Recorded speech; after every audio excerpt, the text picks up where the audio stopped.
ఆత్మ బంధువులకి నమస్తే స్వామి. ఈ మధ్య కాలంలో సమాజంలో చాలా మందిని గమనించి చూస్తే ఎక్కువ అహంకారంతో బతుకుతూ ఉన్నారు. అహంకారం అనేది కూడా చాలా రకాలుగా ఉంటుంది. కొంతమంది అధికారం ఉండదు కదా అని అహంకారం చూపిస్తారు. కొంతమంది డబ్బు ఉంది కదా అని అహంకారం చూపిస్తూ ఉన్నారు. కొంతమంది బలం ఉంది కదా అని అహంకారం చూపిస్తూ ఉన్నారు. కొంతమందికి ఆస్తులు ఉన్నాయి కదని అహంకారం చూపిస్తూ ఉన్నారు. ఈ విధంగా అనేక రకాలుగా అహంకారం చూపిస్తూ ఉన్నారు. కొంతమందికి ఒకసారి అధికారం ఉన్న వాళ్ళకి తర్వాతకి అధికారం పోయింది అనుకోండి, అహంకారం ఏమైపోతుంది, చాలా ఇబ్బందులు పడుతూ ఉంటారు. కొంతమంది మంచి అధికారం అనుకోండి, నాకు అధికారం ఉంది కాదనేసి కూడాను అహంకారం చూపిస్తూ ఉంటాడు. పొరపాటున ఆయన రిటైర్డ్ అయిపోయినా లేదు ఇంకేదన్నా జరిగినా అతను ఎన్నో ఇబ్బందులు పడుతూ ఉంటారు. నాకు తెలిసిన ఆఫీసర్లు కూడా చాలా మంది పదవులు ఉన్నప్పుడు అహంకారం చూపించిన వాళ్ళందరూ కూడాను హాస్పిటల్ చుట్టూరు తిరుగుతూ ఉన్నారు. వాళ్ళ ఫ్యామిలీని ఏవి కూడాను ప్రశాంతంగా కూడా లేవు.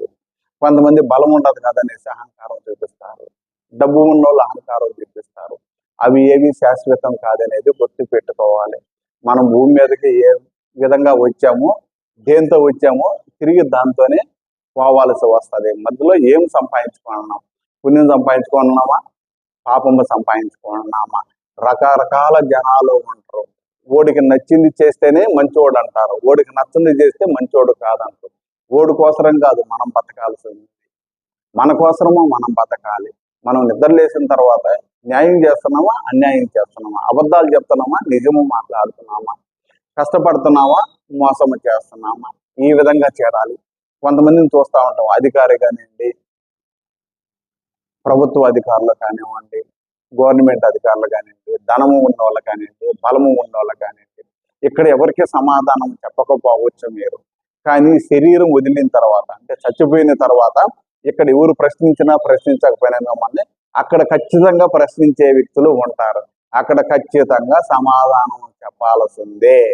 ఇది గుర్తుపెట్టుకొని మనం కానీ ఇక్కడ జాగ్రత్తగా కానీ మసులుకుంటే అక్కడ ప్రశాంతంగా వచ్చే జన్మ అంటూ ఉంటే మంచి జన్మ తీసుకునేటందుకు అవకాశాలు ఉంటాయి.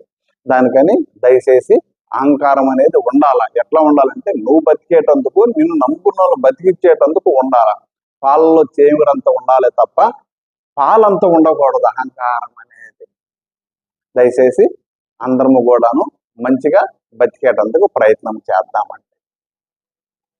హరి ఓం. ఓం శ్రీ గురుభ్యో నమః.